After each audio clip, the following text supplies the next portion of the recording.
14절 한 절을 보도록 하겠습니다.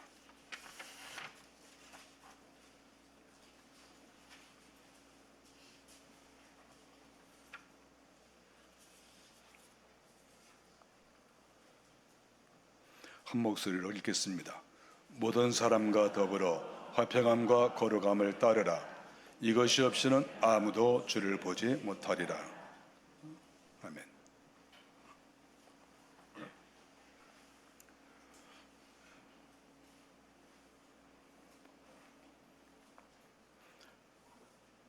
화평함과 거룩함을 쫓으라. 화평과 거룩의 중요성에 대해서 오늘 성경이 기록을 하고 있습니다.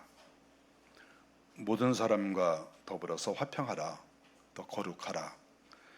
결정적인 말씀은 이것이 없이는 아무도 주를 보지 못하리라, 이렇게 말씀을 하셨습니다.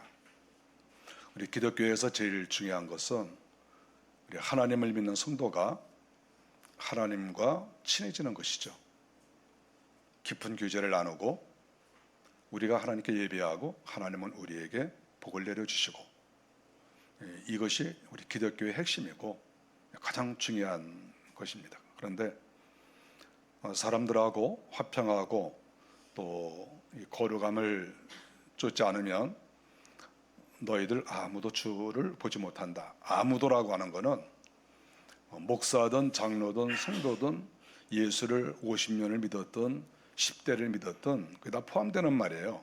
아무도 주를 보지 못하리라. 너희가 세상에서 어떠한 것을 너희가 내세우고 자랑한다 할지라도 이 화평과 거룩함을 상실하면 너희들은 빈털털이다.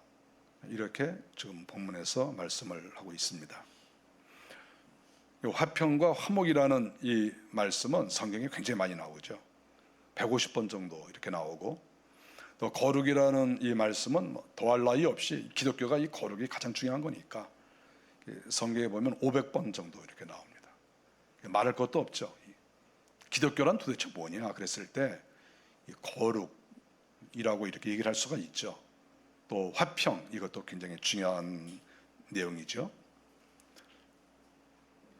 그러니까 우리가 예수를 믿는다고 하면, 하나님을 믿는 사람이라고 하면 이 화평과 거룩은 무조건 또 따라야 되고 쫓아갈 수밖에 없는, 오늘 성경에 보니까 쫓으라 이렇게 말씀을 했습니다. 노력 정도 하는 게 아니라 따라가라, 끝까지 따라가라, 이렇게 말씀을 하시는 것이죠. 나 혼자 그렇게 하려는 게 아니라 모든 사람으로 더불어 화평하라, 이렇게 지금 말씀을 하고 있습니다. 예수를 잘 믿는 사람, 하나님의 사람들의 모습을 보면은 확실히 화평을 좋아하는 사람인 것을 알 수가 있습니다. 이 불화를 좋아하는 사람, 싸움과 다툼을 좋아하는 사람들은 아무래도 그 마음 속에 예수님의 마음이 별로 없는 것 같아요. 예수님이 그 마음 속에 충만히 계시면 계실수록 그 사람은 화평을 좋아하게 된다, 이렇게 말할 수 있죠. 우리가 사람 다 똑같은 사람 같잖아요. 다 함께 같이 지내고 학교도 같이 다니고 같은 교회도 다니고 다 같이 예수도 믿고 다 이렇게 비슷합니다. 다 비슷해 보여도 하나님이 보실 때에는 여러 가지로 그 사람을 분석을 할 거 아니겠습니까? 그 중에서 중요한 거는 어떤 사람은 화평한 사람, 어떤 사람은 불화한 사람, 이렇게 구분을 하시겠죠. 또 어떤 사람은 불결한 사람, 어떤 사람은 거룩한 사람, 하나님이 이렇게 다 분별하실 거 아니겠습니까? 또 이렇게 둘로만 나누는 게 아니라 화평을 하더라도 정말 이렇게 수준 높게 레벨이 높은 화평을 주장하는 사람도 있고, 어떤 사람은 화평은 하지만 레벨이 아주 떨어지는 그런 사람도 있을 거 아니겠어요? 거룩이라는 것도 마찬가지죠. 어떤 사람은 정말 상당한 레벨의 거룩을 이렇게 추구하고 또 그렇게 사는 사람도 있고, 어떤 사람은 그래 거룩해 그러는데 뭔가 레벨이 아주 떨어지는 그런 사람도 분명히 있을 수가 있는 것이죠. 우리는 오늘 주님의 이 말씀을 보면서 정말 마음속에 가져야 될 마음이 뭐냐 하면, 정말 화평을 해야 되겠다, 이런 마음을 우리가 갖게 된다고 하는 것이죠. 화평이라고 하는 것은 이제 주님께서 우리 마음속에 이렇게 주시는 거죠. 이 세상의 모든 것은 씨가 다 있어요. 믿음도 씨가 있고 화평도 씨가 있어요. 씨. 주님께서 우리에게 화평의 씨를 이렇게 주시면 이 화평의 씨를 우리가 날마다 물을 주고 잘 가꾸어서 화평이 점점 커지도록 이렇게 만들어 나가는 것이 아주 중요하다고 볼 수가 있습니다. 화평을 하나님께서 우리에게 주셨는데 내가 이 화평을 사용하지 아니하고 화평한 사람으로 살지 아니하면 이 씨가 잘 자라질 않아요. 계속 물을 주고 잘 가꿔야죠. 그거는 내가 실천을 하는 거거든요. 그랬을 때 점점 화평한 사람으로 살아갈 수 있다, 이렇게 말할 수 있죠. 우리가 잘 아는 다윗 같은 경우도 시편 34편 14절에 보니까 악을 버리고 선을 행하며 화평을 찾아 따라라, 이렇게 말을 했습니다. 다윗도 그랬어요. 다윗이 수많은 전쟁을 하고 수많은 어려운 일을 겪었지만 그러나 그가 늘 생각하는 게 뭐냐 하면 그래도 우리는 사람들과 화평해야 된다, 이런 마음을 갖고 있는 것이죠. 그래서 다윗은 여러 가지 자기를 배반하고 자기에게 여러 가지 수많은 문제를 주었던 그런 사람들을 대하는 태도를 성경에서 보면 상당 부분 그 사람들에게 너그럽게 행하고 그 사람들에게 은혜를 베푸는 그런 것들을 우리가 다윗의 삶을 통해서 많이 발견할 수가 있죠. 결국 그것은 화평한 사람으로 살고 싶어서 그런 것 아니겠습니까? 우리는 이 화평의 대명사가 누구겠습니까? 예수 그리스도 아니겠어요? 우리 주님께서는 이 땅에 오셨는데 이 땅에 오신 가장 중요한 이유가 무엇이겠습니까?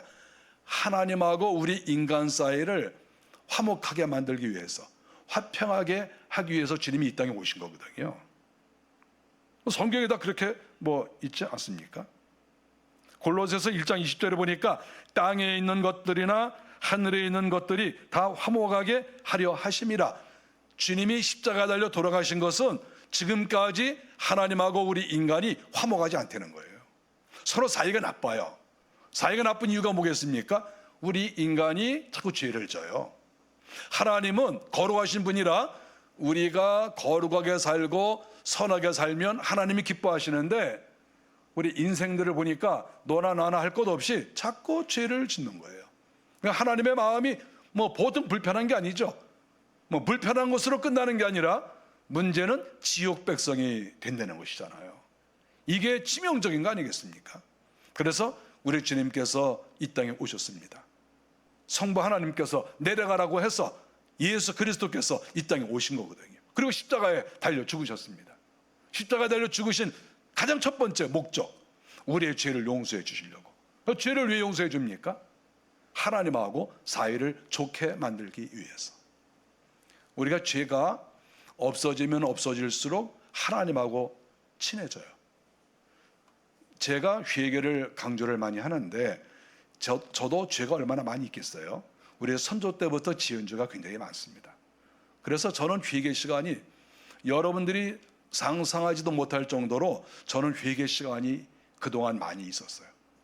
회개를 하면서 이렇게 하루 이틀 열흘 100일 1년 이렇게 회개를 하다 보면은 내가 하나님 앞에 한 발자국 더 나간 것 같아요. 그래서 이게 느낌이 있지 않습니까? 우리가 사람이 느낌이 없어요. 우리는 누구든지 다 이런 영적 센스도 있고 육적인 센스도 다 있는 거예요. 이렇게 저 사람이 나를 좋아한다 싫어한다, 나를 얼만큼 좋아한다 얼만큼 싫어한다, 이거요 다 알아요. 여러분 몰라요? 그게 다 알 수밖에 없어요.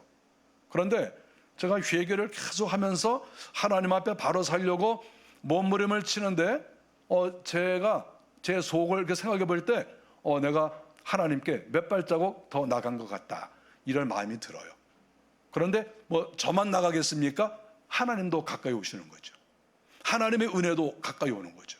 이거를 느껴요. 하나님께서 지금 나에게 가까이 오시는구나. 지금 내가 작년에 회개 많이 하고 또 재작년에도 많이 하고 올해도 많이 했는데 이상하게 3, 4년 전에 회개할 때보다 하나님께서 나에게 좀 더 가까이 오신 것 같다. 이런 영적 이런 센서가 이렇게 딱 이렇게 움직여요.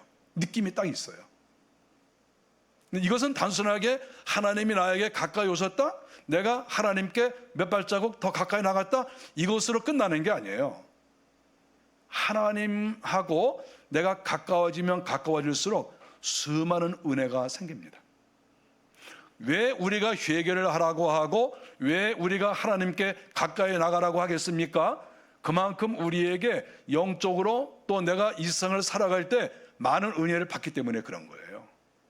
하나님을 믿는 것이 우린 희생이 아니에요. 하나님을 믿는 것이 믿어드리는 게 아니에요. 결국은 영적으로 볼 때나 육적으로 볼 때나 내세를 볼 때나 이 세상을 볼 때나 결국은 우리에게 유익이라고 하는 것이죠.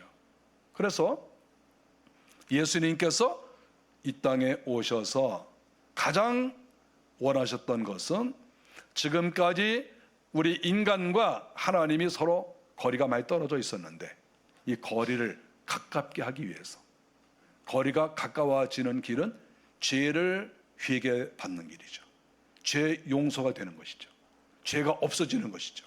우리 인간은 완벽하게 죄가 없어질 수는 없지만 죄가 많이 있는 거하고 죄가 거의 없는 거하고 이거는 차이가 굉장히 큰 것이죠. 주님이 이것을 위해서 이 땅에 오신 거예요. 하나님과 우리 사이의 화평. 그러면 하나님과 우리 사이만 화평하면 되겠습니까? 또 하나님께서 원하시는 것은 이 땅에서 가정 식구들끼리도 서로 화평하고 남편과 아내가 서로 화목하고 화평하고 가정 식구들 다 서로 화평하고 또 이웃들끼리도 화평하고 성도들끼리도 화평하고. 왜냐하면 예수 그리스도 자체가 화평의 메시아니까, 화평의 사람이니까 우리가 예수 그리스도를 믿는다고 하는 것은 그분께서 원하시는 것, 우리가 그 삶을 따라가는 것이다, 이렇게 볼 수가 있는 것입니다. 에베소서 2장 14절에 보면 예수님은 그 자체가 화평이시라는 것을 알 수가 있습니다.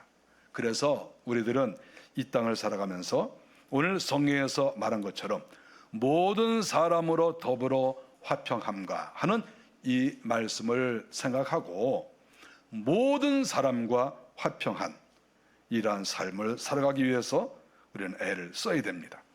하나님은 무질서의 하나님이 아니라 화평의 하나님이시다, 이렇게 성경에도 기록이 되어 있어요. 무질서와 화평을 하나님께서는 서로 이렇게 대척점에 둔 것이죠. 무질서한 사람, 화평이 없는 사람이죠. 사람이 무질서하면 화평이 사라져요.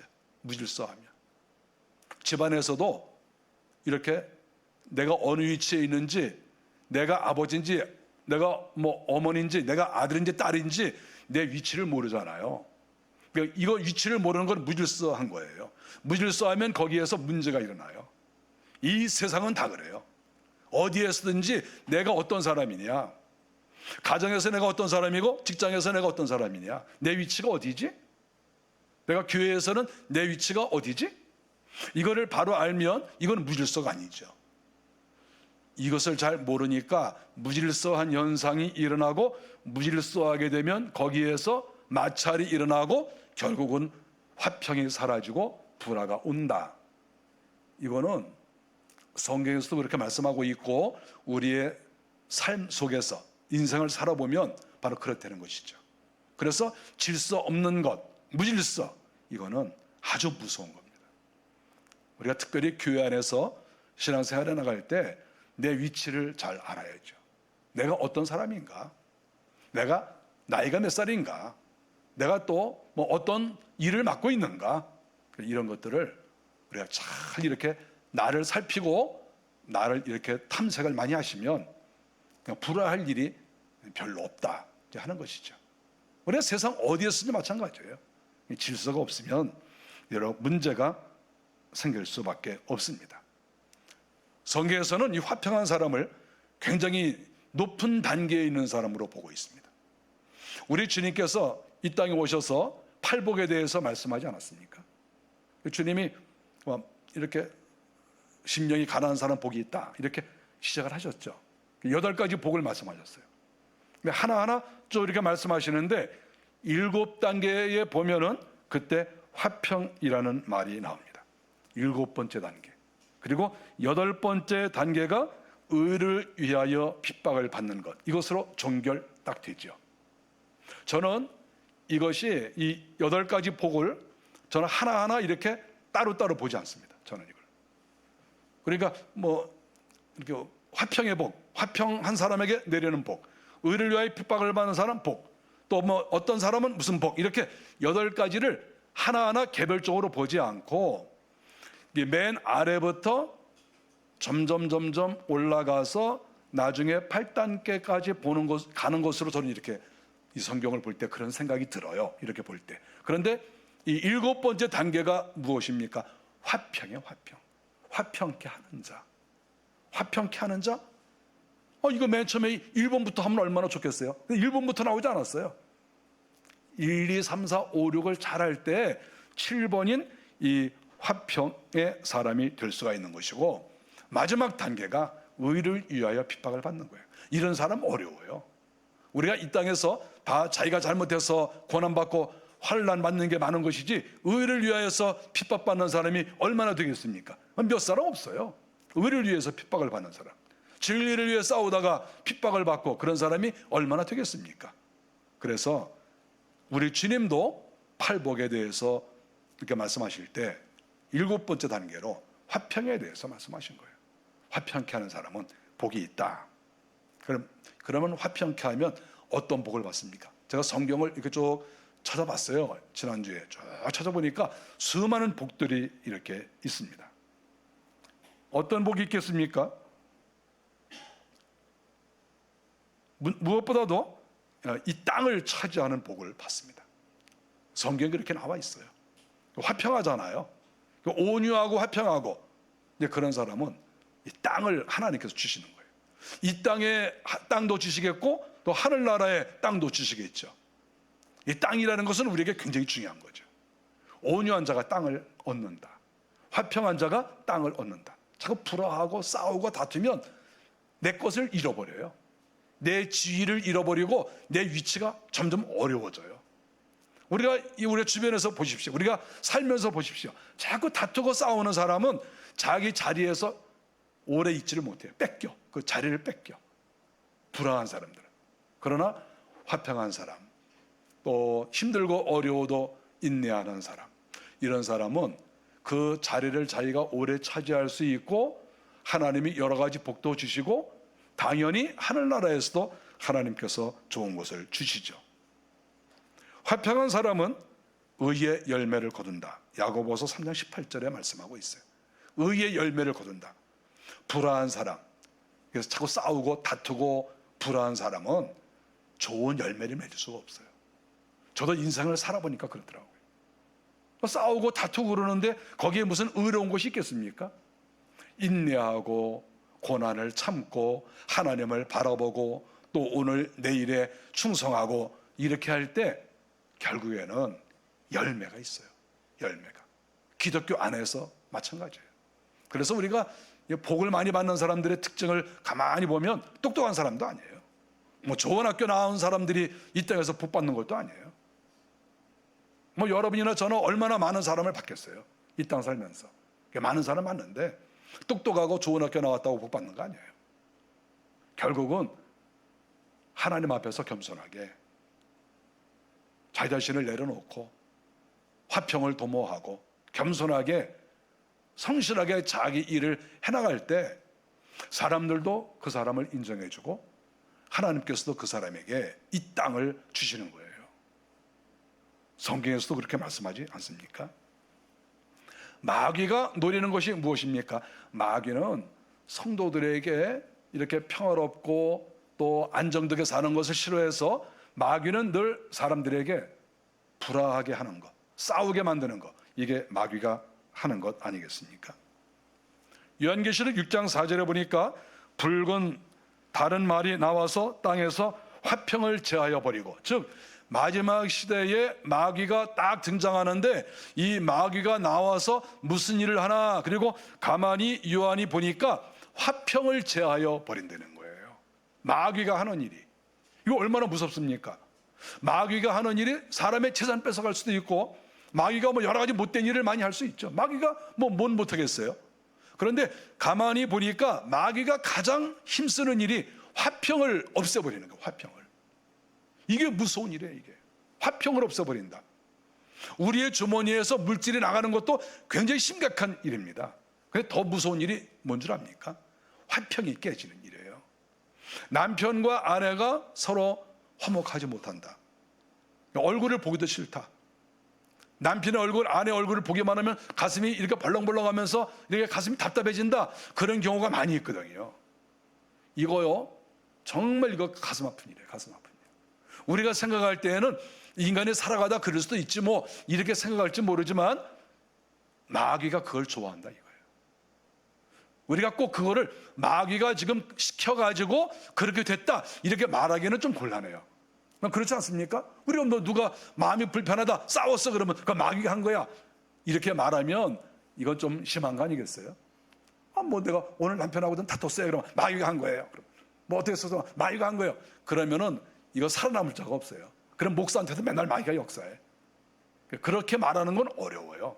그러나 마귀가 좋아하는 것만은 확실해요. 그리고 마귀가 당장 그 시간에 역사했다기보다는 이미 내 속에서 나를 그렇게 만들어 버렸을 수도 있어요. 벌써 몇 년 전, 몇십 년 전부터 나에게 들어와서 불화하게 만들고 싸우게 만들고 우리가 화목하고 이러는 것을 추구하는 게 아니라 계속해서 서로 시비 걸고 다투고 싸우고 이렇게 만드는 그러한 일을 오래전부터 마귀가 내 속에 들어와서 이미 했을 수도 있어요. 이미 딱 그때만이 아니라 마귀는 이게 전문인 거예요. 하나님하고 사이 멀어지게 하고. 마귀가 하는 일이 뭐겠어요? 자꾸 죄를 져서 하나님하고 관계를 멀게 하는 거예요. 그리고 부부관계를 멀게 하고 또 교회에서는 성도들끼리 서로 관계를 멀리하고 자꾸 이렇게 분리시키는 거죠. 분리. 마귀가 가장 원하는 게 뭔지 압니까? 분리야 분리. 자꾸 나눠지는 거예요. 분리. 어디 가서든지 분리를 시키는 거죠. 그럼 분리가 될 때는 무엇이 거기 발생합니까? 다툼과 싸움이 항상 거기에는 있는 것이죠. 그러니까 마귀가 전문인 거예요. 마지막 시대에는 이런 일이 더 많이 일어나고 그래서 이 세월이 지나가면 지나갈수록 우리가 생각할 때 또 수많은 학자들도 그러죠. 이 세월이 지나가면 지나갈수록 앞으로 많은 사람들은 외톨이가 될 것이다. 혼자만 남을 것이다. 이런 얘기를 많이 합니다. 상당히 근거가 있는 얘기죠. 점점 사람들이 혼자 있는 것을 좋아해요. 왜냐하면 누가 우리 같이 있어도 처음에는 좀 좋은데 좀 지나면 금방 실증이 나요. 그리고 금방 생각이 다르고 또 습관이 다르고 이게 다 다르기 때문에 좀 가까이 지내다가 좀 지나면 좀 헤어졌으면 좋겠다. 좀 떨어져 있으면 좋겠다. 이 사람 이제 그만 좀 만났으면 좋겠다. 이런 마음들이 수많은 사람들 속에 다 있어요. 수많은 사람들 속에. 다 그런 마음이 있어요. 그래서 결국에는 혼자 남아요. 이거요? 하나님이 원하시는 건가요? 혼자 있는 거 하나님이 원하시는 게 아니에요. 하나님은 여기서 말씀하지 않았습니까? 모르는 사람과 너희가 더불어서 화평하라. 모르는 사람과 화평하다는 말은 사이가 좋다는 말도 포함되지 않습니까? 그래서 이렇게 얼굴을 뵀을 때 이렇게 마음이 기쁘고 저 사람하고 식사 한번 했으면 좋겠다. 차라도 한 잔 더 했으면 좋겠다. 대화라도 1시간 나눠봤으면 좋겠다. 이런 마음이 점점 우리 속에서 일어나야 이것이 이제 화평한 사람이 되는 거죠. 가능하면 사람들을 멀리하고 나 혼자 있으려고 하는 거는 이거는 하나님이 원하시는 모습이 아니에요. 사람들을 좋아해야 돼요. 자기 할 일 다 하고 그렇지만 또 성도들과의 교제, 가족들과의 서로 교제 이런 것들을 좋아할 때 그 사람은 그 마음속에 예수 그리스도의 영이 있다 이렇게 말할 수가 있습니다. 또한 우리의 성도는 이런 화평뿐만 아니라 거룩함을 쫓아야 된다 이렇게 말씀하고 있습니다. 거룩함이라고 하는 것은 우리가 그동안 많은 말씀을 했습니다. 하나님께서는 내가 거룩하니 너희도 거룩하라 이렇게 말씀하셨습니다. 하나님은 거룩하신 분이죠. 우리가 만일에 하나님에 대해서 하나님이 어떤 분이시냐 그랬을 때 몇 가지만 말하라고 하면 그 중에 거룩은 꼭 포함이 됩니다. 하나님은 사랑이시다. 우리가 이거 받아들일 수 있잖아요. 아, 맞아. 하나님 사랑이시오.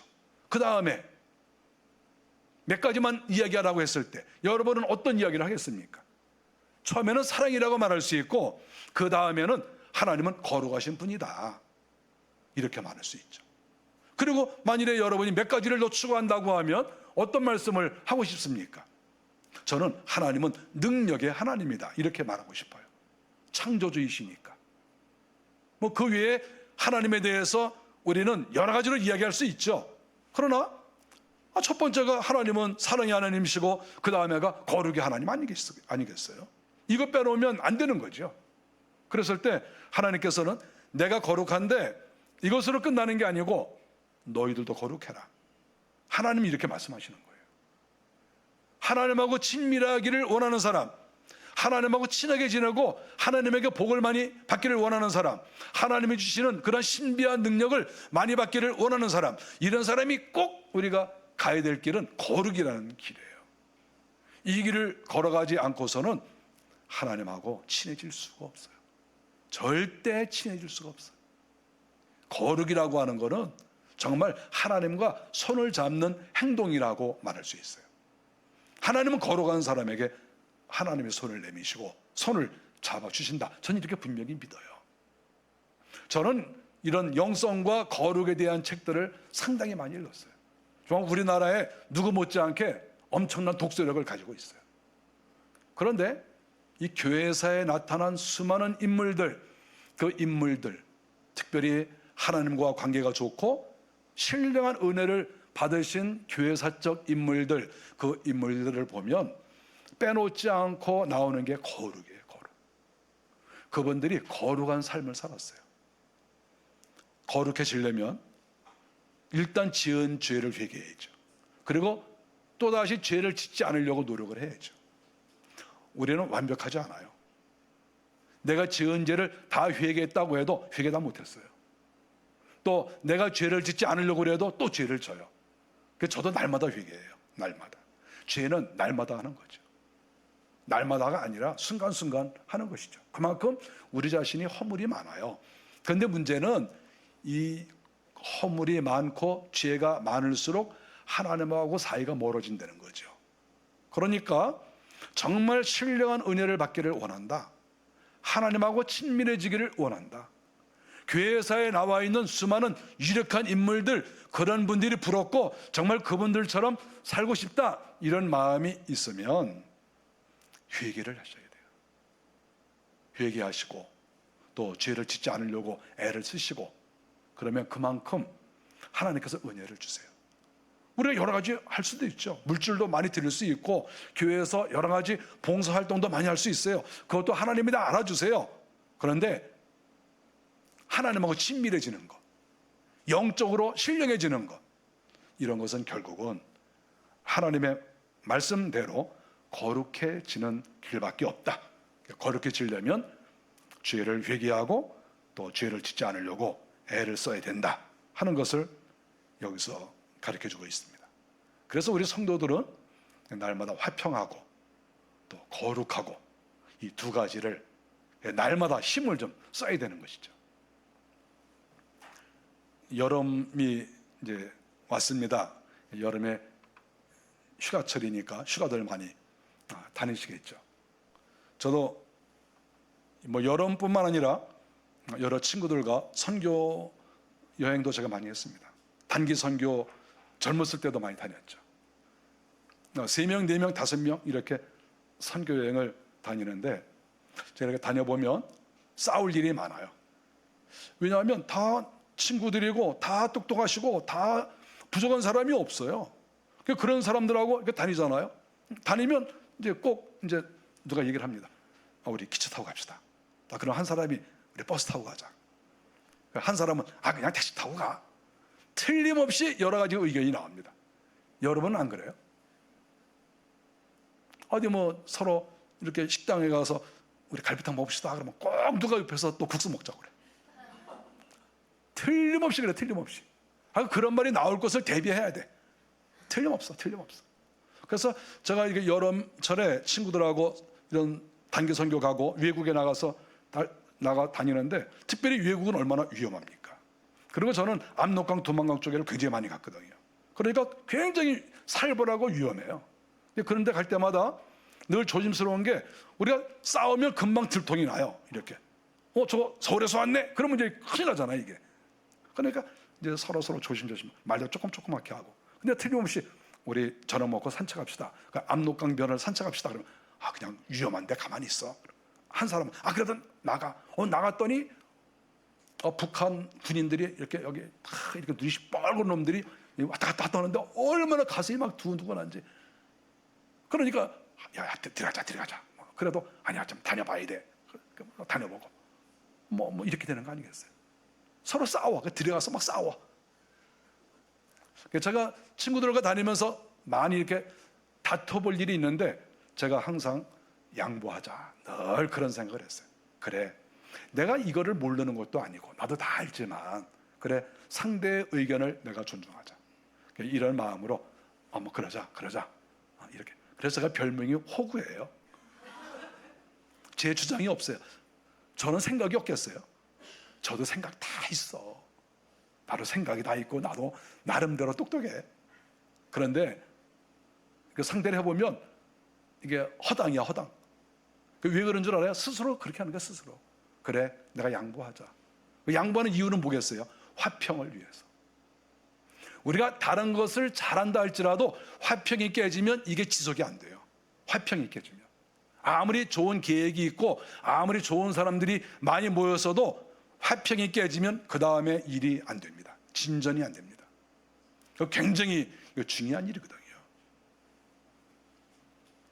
여러분도 아시겠지만 저는 우리 가족들 8명인데 여름이 되면은 같이 휴가를 갑니다. 그래서 외국에 주로 이렇게 많이 나가죠.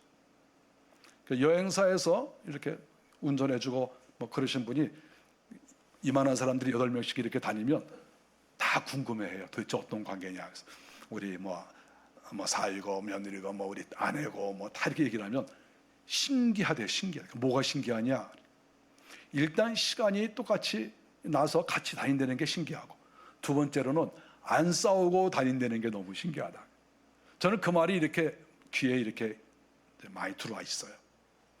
어떤 가이드는 3일 4일씩 이렇게 우리만 데리고 다닌 데가 있거든요. 그 운전해 주면서 계속 우리를 다 지켜봐요. 그러면서 3, 4일, 5일이 지나는데 그러는 거예요. 참 신기합니다. 어떻게 이렇게 안 싸우십니까? 다른 집은 뭐 점심 뭐 먹자 그러면 이거 먹자 그러고, 여기 가자 그러면 저기 가자 그러고 맨날 그래서 싸우고 중간에 가버리고 그러는 사람도 있는데, 아니 어떻게 이렇게 지나신지 모르겠다고. 왜 그러겠습니까? 제 공로가 제일 크겠죠? 언제가 대장이니까. 대장님이 이렇게 항상 양보를 하는 거죠. 뭐 하고 싶다, 그렇게 하라고. 그렇게 하라고. 그러면 싸울 일이 없잖아요. 너희들이 뭐 내가 이 집에서 제일 뭐 어쩐데 내 말을 안 듣고 이 젊은 것들이, 그러면 이게 어떻게 되겠어요? 그러면 그건 깨지는 거예요. 뭐 젊은 것들이 어쩌고, 벌써 이게 화평이 깨져나가는 그런 그 조각이 나는 소리예요. 그게 정말 진리가 아닌다면은 자기 의견을 내세우지 않는 게 좋아요. 다른 사람들도 다 생각이 있어요. 이 세상에 생각 없는 사람이 어디 있어요? 다 인생 경험이 있고 다 잘 알아요. 자꾸 내 생각만 그렇게 얘기할 필요는 없어요. 특별히 교회에서 이 공동체 생활이잖아요. 우리는 다 각자 생활을 하고 있어요. 그러다가 예수님 때문에 한 교회에 나오는 거예요. 우리가 여기에서 우리가 조금 서로 실망하고 다투고 싸우면 이거는 뭐 뭉칠 수 있는 어떤 근거가 없어지는 거예요. 그렇지 않겠어요? 예수 때문에 우리가 다 뭉쳐 있는 거거든요. 그래서 이 불화와 다툼, 싸움 이런 것들은 모든 것을 쪼각내는 그런 것이죠. 그래서 화평을 원한다고 하면 우리는 양보를 많이 해야 돼요. 자기 주장을 내세우지 말고. 자기 주장이 없는 사람이 없다니까요. 아니 누가 자기 주장이 없습니까? 이제 초등학교 다니는 아이들도 다 자기 생각이 있어요. 자기 주장이 다 있어요. 연세가 많이 드시고 경험이 많은 사람은 얼마나 할 말이 많겠어요. 그러나 화평을 위해서 또 양보하고 또 내가 참고 또 넘어가 주고 이렇게 하니까 우리는 화평할 수 있고 서로 분쟁하지 않고 그리고 결국은 거룩함을 이뤄나갈 수 있다. 그것이 하나님께서 가르쳐 주시는 거예요. 오늘 말씀 가운데 맨 마지막 말씀이 무엇입니까? 너희가 화평하고 거룩하지 않으면 너희들은 아무도 주를 보지 못하리라. 이렇게 말씀했어요. 이게 결정탄 거예요. 주를 보지 못하리라. 우리는 주를 보고 싶어 해요. 또 주의 은혜를 받고 싶어 해요. 어떤 사람이든지. 만일에 나는 주를 보는 게 중요하지 않아, 그러면 그 사람 예수 믿는 사람이라고 볼 수 없어요. 예수 믿는 사람, 하나님 믿는 사람은 주를 보기를 원하고 이 땅에서도 주의 은혜를 받기를 원하고 우리가 장차 하늘나라 올라가서 당연히 주님의 얼굴을 배웠고 또 그분과 함께 사는 것, 이것을 추구하지 않는 사람은 없죠. 당연한 거 아니겠어요? 그런데 문제는 너희가 화평과 거룩함을 이루지 못하느냐? 그러면 너희들 아무도 주를 보지 못하리라. 너희가 목사라도, 너희가 장로라도, 너희가 50년 예수를 믿었어도 너희들 주님 못 봐. 이렇게 성경에서 말씀하고 있는 거예요. 너희들 주님 못 본다. 주님이 너희에게 오시지도 않고 주님이 너희에게 복도 안 주셔. 잘난 척하지 마. 너희들 아무것도 아니야. 지금 이렇게 말씀을 하고 있는 것이죠. 우리가 하늘나라 올라가서도 우리 주님 앞에 갔을 때 주님이 우리에게 그래 내가 화평하고 내가 거룩하게 살았다, 이거 인정해 주셔서 주님이 우리에게 오시는 거 아니겠어요? 우리가 이 땅에서 신비한 은혜를 많이 받는 사람들이 있습니다. 정말 깜짝 놀랄 정도로 하나님과 친밀하고 은혜를 받는 사람들이 많죠. 그 사람들의 특징이 뭐겠어요? 화평과 거룩이죠. 화평을 추구하고 거룩하게 살고, 그러니까 남들이 정말 상상하지도 못하는 그런 신비한 은혜와 그런 체험을 하는 거예요. 우리가 만일에 예수를 믿어도 주님을 만나 뵙지 못한다, 하늘나라에서 주님을 못 뵌다, 이 땅에서도 주님의 은혜를 받지 못한다, 그러면 결국은 그 사람은 쪽박찬 거나 마찬가지예요. 빈 깡통 들고 있다고 보면 되는 거예요. 거지죠, 거지. 빈 깡통 들고 있는 거죠. 그 빈 깡통에다가 나 예수 50년 믿었어요, 아무리 그거 담아봤자 그 깡통 빈 깡통이에요.